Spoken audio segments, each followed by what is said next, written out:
Now we have a digital asset. In fact, this is the digital asset. Maybe this is the only digital asset. Now, what is that? What kind of asset is it? Well, you could think of it as digital capital. And we've talked about capitalism. There are hundreds of trillions of dollars of capital. Bitcoin is digital capital. You could also call it property.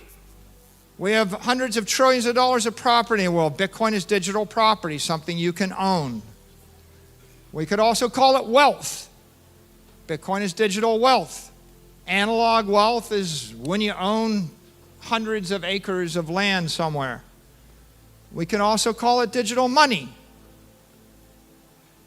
Money, a medium of exchange, a store of value, a unit of account. But as you see, sometimes when people get when they get focused on money, they immediately go to medium of exchange and they immediately think about a currency and they immediately get themselves wrapped around the axle in apposition to the peso or the dollar or the naira, and it becomes a very political discussion.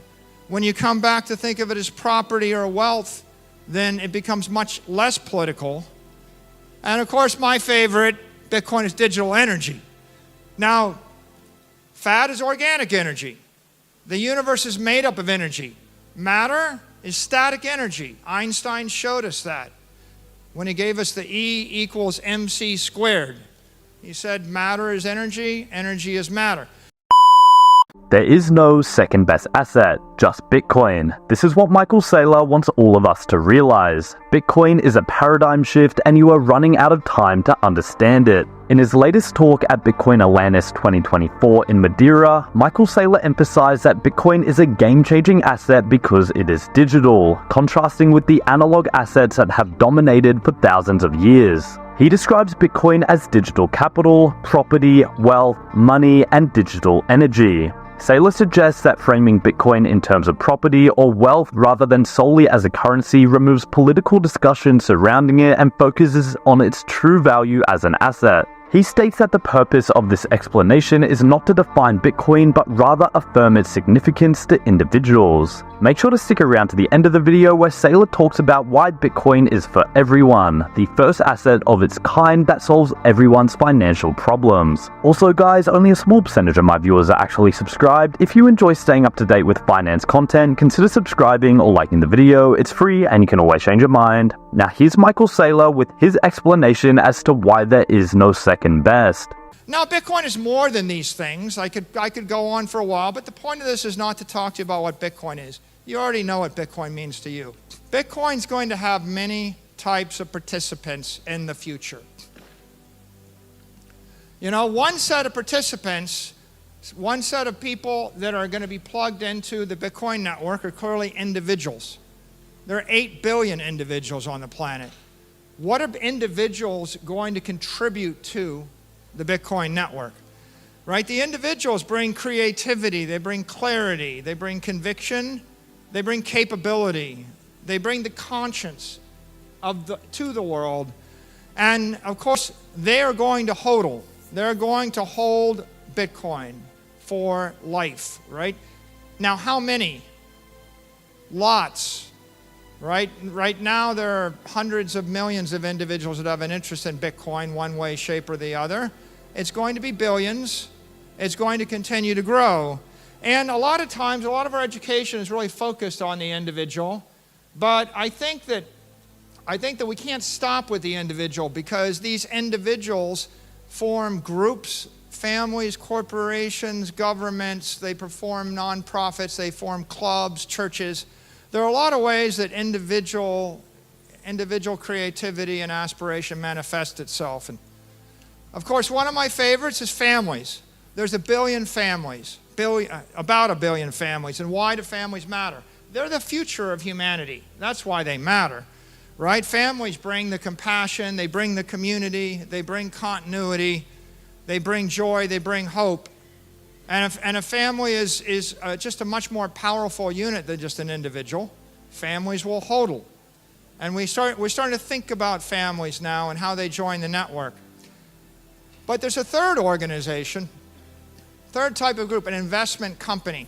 This is a set of organizations have not been involved in Bitcoin much for the first 15 years of its existence. But investment companies can be, they can be mutual funds, they can be trust funds, they can be exchange-traded funds, these ETFs, they can be hedge funds, and they have not trillions, but probably $100 trillion worth of assets floating out there, and they get to decide how those assets will be disposed of and how they'll be situated.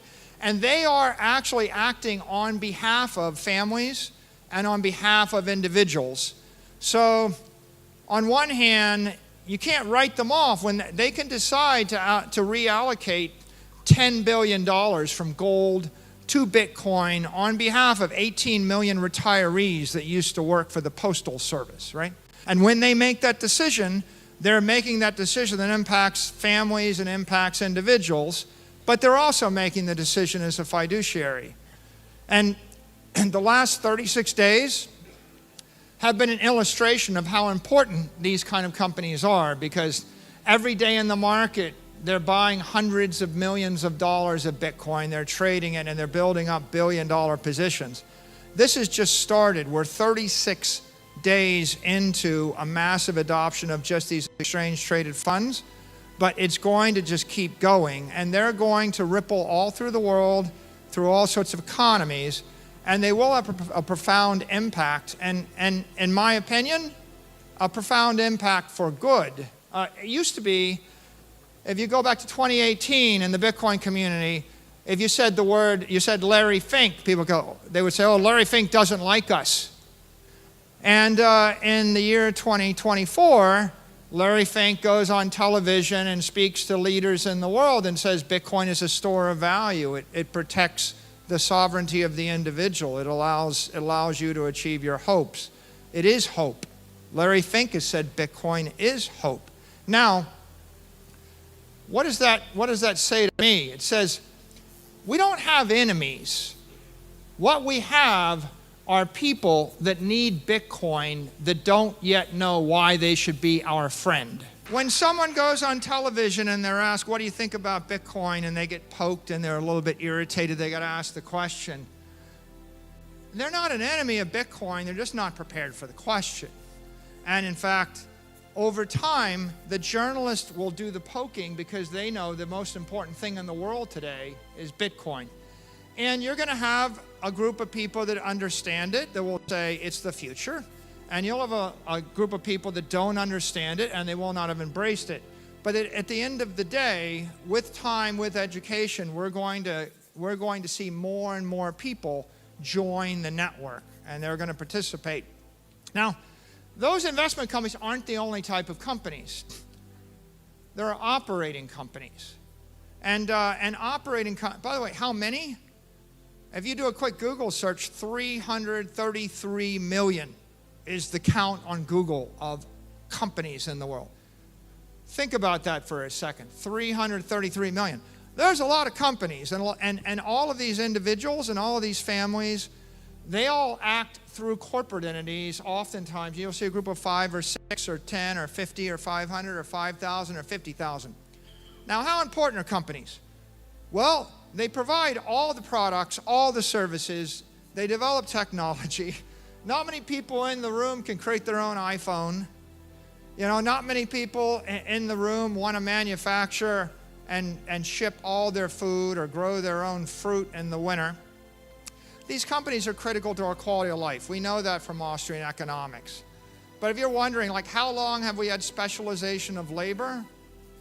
You know, 1 million years ago, they dug up stone axe factories.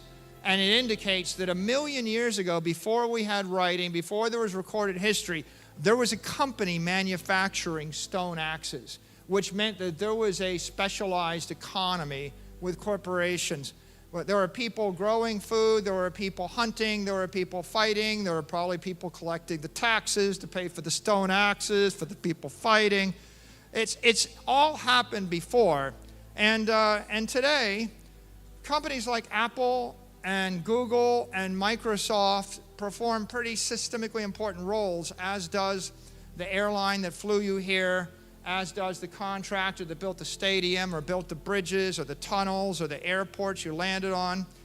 These are important. What are they going to bring to Bitcoin? Well, they're going to bring new services, like Cash App as a service. They're going to bring new products. They're going to bring in your signing devices. They're going to bring you full nodes or integrated nodes or the like. They're going to bring new technology. One day, I believe Apple, Microsoft, Google, they will all integrate Bitcoin and layer 2 protocols like Lightning into their phones, into their computers, into their web services, into their cloud services. They're going to bring cool applications. You know, every single Bitcoin wallet and Lightning wallet is a cool application. They were all made by a corporation. They're going to provide support and maybe importantly, they provide credibility, right? Companies have credibility with the people. When a large corporation offers something to 1 billion people over the weekend, you get 437 million downloads, right? An individual can't get 437 million people to do anything over the weekend. When a company has a problem, they pick up the phone, they call the White House, or they call a senator, or they call a congressman, or they go to court and they sue. Companies actually can avail themselves of the legal system, the political system, the executive branch. You know, sometimes they're in controversies, but companies have credibility, and that credibility will defend the network, it will spread the network, it will enhance the network, it will actually embrace or enhance and support the lives of every individual and every family. We need them, right? Companies are not, you know, the evil empire creature that's against you.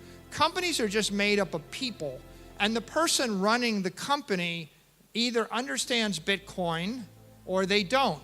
And if they don't, then they're just a supporter waiting to be recruited, or there'll be someone that understands it, you know, and they own it personally, and they're waiting for the political environment in their company to change so that they can buy it corporately. You know, Tim Cook has admitted to, you know, owning Bitcoin, right? Lots of senior level CEOs own it. Sometimes they're reacting to their shareholders, their board of directors, their employees, their regulators, and privately, individually, they would pursue one agenda, but publicly, because they have to report, or they have to represent the corporate interests, and they have to respect the constituencies they serve, like the customers that don't understand it, they have to wait until their customers understand it or demand it before they can move.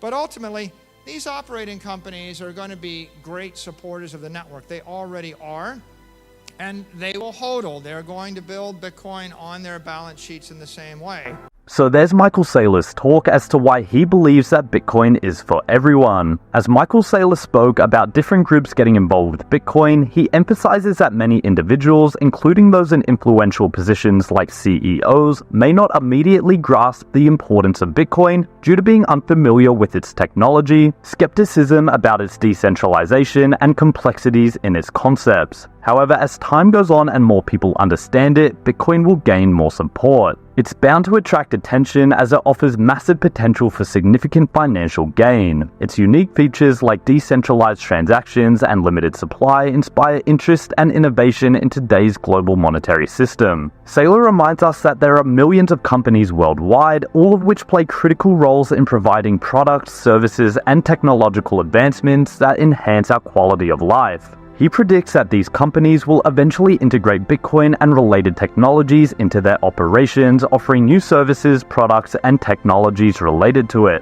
Overall, Saylor believes all of these groups, individuals, families, investment companies, and operating companies will all play a big part in the future of Bitcoin. It's only a matter of time until Bitcoin's global adoption. Anyway guys, hope you all enjoyed today's video and that provided you with some value. I'll see you all in the next one, and as always, all the best.